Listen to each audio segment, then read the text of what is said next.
Looks so good. It's so good. Just It is a clapped out video time. It's time to find some words that rhyme. I can't think of anything else to say. Logan is really. Oh, it is. It's been a hot minute. When was the last time I did a video? Sick week. And sick week has gotten me fired up. This is, not to be rude, Mr. Jason Brazel, Brazel Performance, BPF. Out here in Cove City, North Carolina. I always get confused. Yeah, Cove City, Chocowinity, it's all in the middle of damn nowhere. And today, we're working on kILLface. So, a lot has happened, and a lot has not happened. Basically, we tore down the 632. I know the last time you guys saw the motor, I said, are we going to run it NA? And clearly, we've decided against that. After tearing it down in a lot of consideration, the titanium rods, I don't know that I want to risk it, but I also want to change some things. But also give me the opportunity to strip it down and get it as light as possible. And as you can see, it now has found a home inside of the motor. Per class rule sets for everything I want to run, stock firewall. So we've basically, you can't get much further back than that. No, there's 100 pounds of, 5-pound bag. Yeah. Like when you take the heads off of it, it's not terrible, but I think any hopes or aspirations of having a hood on this car are long gone. But as you can see, basically the mid plate where the transmission mounts it's against the firewall to the point where I had to make some additional holes in order to be able to remove the engine transmission. You actually have to do some of it from inside of the car. Also cut out the wiper cowl. This is going to get all repaired, or it's not repaired, it's not broken. It wasn't broken, but there's 3 different pieces of metal in here when there really only needs to be 1. So that was more weight that could go. But today we're focusing on this. I am not a good TIG welder, and this guy basically does it in his sleep. I've seen him napping and his hands are just doing like feeding rod. Yeah, so I'm gonna try and pick up a little bit of this man's talent through osmosis. And I'll let you do it, man. I'll just fit it in for you and let you do it. So. Give me a MIG welder. I can MIG all day. It's like a hot glue gun. But we're going to put a tube structure here to brace the top of the strut tower while taking into consideration the amount of room that we're going to need when we finally get to the point where we're going to fabricate a turbo kit. So we got a lot of work today. I'm going to shut up and let's get to it.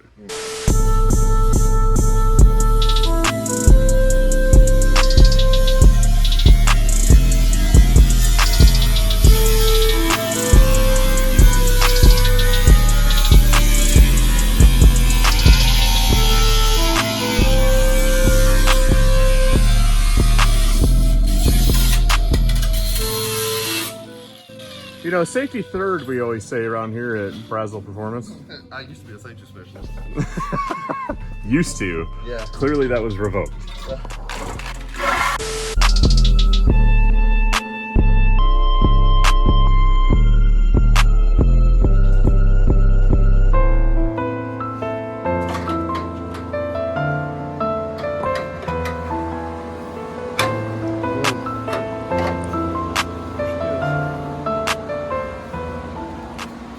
So access holes have been cut to get to the bars. The plan is to install said bars.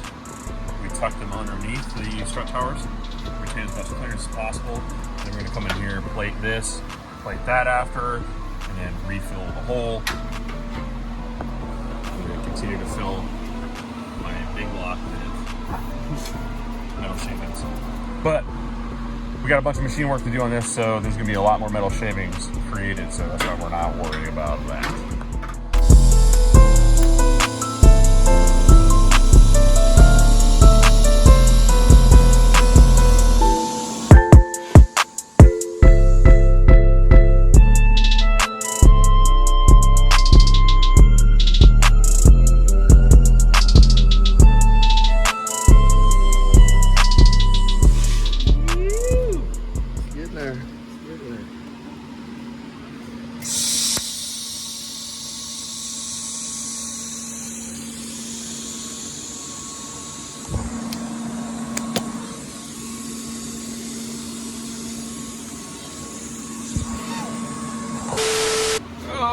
Thank God Jason paid attention in geometry class because this is a work of art. It's geometry.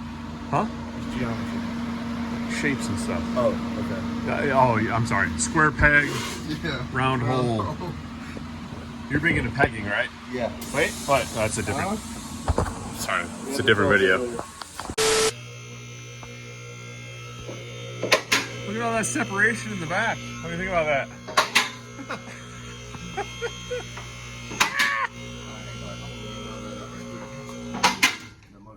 Oh, right there. So I am not the best at getting tiggy with it. It don't look bad. I've seen a lot worse. It's the best that I could do, but I decided to reserve this for the man right here. I haven't looked under this car since I picked it up. You can be my new tack guy. Oh, look at that. It didn't rust too bad. Hey, look, that Super Street legal tunnel. Perfect.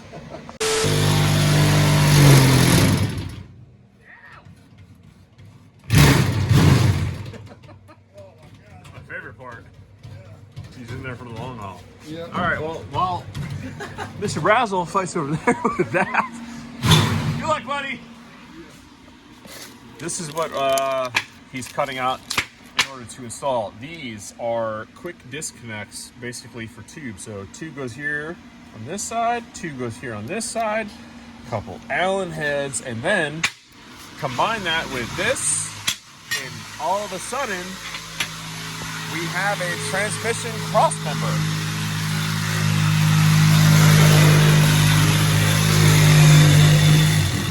These saws all the way for each side.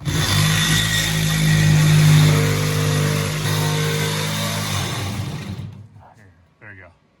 Oh, yeah. Eye protection. Everybody knows, but don't you?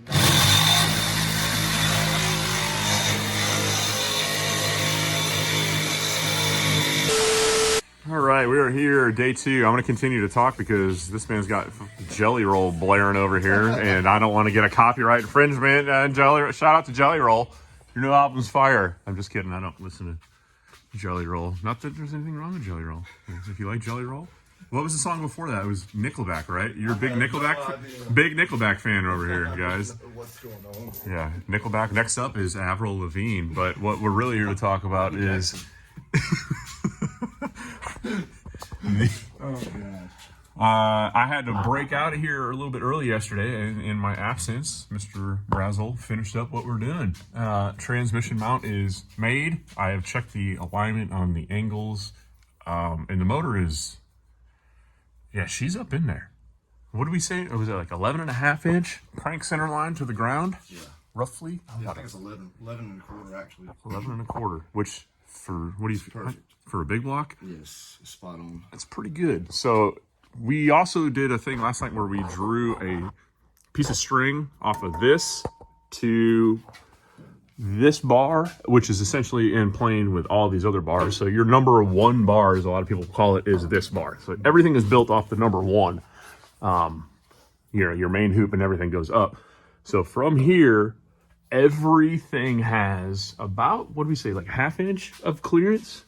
Yeah, this is the lowest, the K member. The K member was the lowest point. So, but from the K member here, it was sitting about right here. Yeah. And then about the same there. And the good part about that is they're expensive, but a K member, essentially, you can kind of chalk this up as a sacrificial piece, because if you tear this up, you can bolt another one on.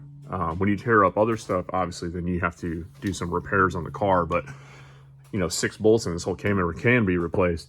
And that's in case of like gnarly wheelie, which we are trying to avoid. And I think with 632 cubic inches of big block and then a couple of 88mm turbos hanging off the front, roughly around here, the car's never had a wheelie problem before, but it's not the same car at all. But I'm gonna stop wasting Mr. Brazel's very valuable time. It's a beautiful day out here, and we're gonna load this thing up, and I'm gonna go home and probably clean it up and just stare at it. And just, that's like a good idea. I'm gonna wait for my neighbors to walk by and just go like, hey, come over here and look at this. Yeah, I know you're not into cars, but just come look at this. Right here. Would you look at that? All right, we are back home, And, you know, full disclosure, guys, I really wanted to see it kind of like as a completed car-ish. Like, I wanted to put the fenders and the bumper on it to wrap the video up so you guys can really get a taste of what this thing's gonna look like. And oh my God. Just, oh, it's so good. Like, I wanna just, I'm just gonna sit here in my driveway and stare at it. Like, look at this thing. Look how low. So, unfortunately, NHRA rules dictate 3-inch minimum ride height. I think from the spindle till 12 inches behind it is minimum 3 inches. Basically, because if I ran the car this low, the front bumper would actually be what is tripping the beams. And when you're bumping in and the car's shaking and rattling, like, you want the tires. The tires are what is supposed to trip the front end. That's why you see guys with like the beam breakers or the pecker extensions on the front. They're trying to meet a NHRA minimum, as the finish line beams are actually, they sit higher than the starting line ones. But regardless, for show and display purposes, dude, this looks so good. Usually I would edit like the silence parts out of the video, but this time we're not gonna do that. I did run a piece of tape across from fender to fender to see. It does touch the valve cover. I think the hood will clear the valve covers, but there is no chance in hell that it's gonna clear the intake. So with the intake, originally I planned on just building a plenum, like a box on the top, and putting twin throttle bodies and then leaving all this as is. But seeing how high this thing is, I mean, it's obviously gonna punch through the hood, but I just don't want it to be obnoxious or excessive. So I'm trying to figure out how much horsepower a 102, 105 throttle body will actually support. I know Wilson Manifold has like 120 something millimeter one, a high boost. It's very expensive. It's a very quality piece. I don't know that I want to go that route. I also don't want to do twin throttle bodies on the thing and deal with, I don't know. So the intake stuff, that all remains to be seen. Obviously the nitro stuff is going to go away. I would like the intake to be as low profile as possible. I don't want to have a big crazy cowl hood. I would rather have the motor sticking through the hood than have some gaudy, god awful looking hood. And if you guys remember my hood, it's a work of art, and I don't want to cut that one up. So we have to get another hood for the car. But all in all, dude, look at this thing. It's so crazy. I'm so fired up right now, dude. This thing looks amazing. Jason Brazel, BPF, Brazel Performance Fabrication, killed it with boxing in the strut towers. And now I have tons of room to run the headers for the turbo kit. So here's the crossroad that I'm at is obviously twin 88 millimeter turbos are gonna be hanging out up front. Where do we run the exhaust? Here's the two options. One, straight up out of the hood. Like, just kick them straight up. We can't really run a hood, so why not just punch them straight up to the moon? The other option is punch it through Josh's face. So I don't know if I want twin bumper exits. I love the fender exit exhaust, but it's just not going to be possible with this big hankin' motor. I loved it coming out here because it kicked the exhaust out and it would actually push it out far enough that it didn't come back in the cab. So my worry is, if I run it out of the hood, is it going to come back in the cab while we're street driving it? If I run it out of the bumper, is it going to come back into the open windows while we street drive? So I don't know. We'll see how that goes. I'm going to do some research and see what other people think. But also, with a car that runs on E85 and methanol and blah, blah, blah, if you ever race a car that runs on any of those fuels in cold temperatures, it makes a ton of condensation. So it would be like a choo-choo train right up over the hood, and that condensation lands on the windshield, and then you can't see. And when you're doing like 200 miles an hour in the quarter mile, you kind of want to see where you're going. So I don't know, got some things to think about. But I mean, all I'm thinking about is how rad this look. I'm just, here guys, there's the rear 3/4 view. I'll just take it in. I'm Rye, head over to clappedout.com and pick yourself up some merch. Subscribe to the YouTube channel, listen to the podcast. Again, just like our videos, it's intermittent as always. And hey, is that tunnel legal for Super Street? Okay, so this is usually the part of the video where I leave some crazy voicemail that Logan left me, but little does he know, I've changed my number. So,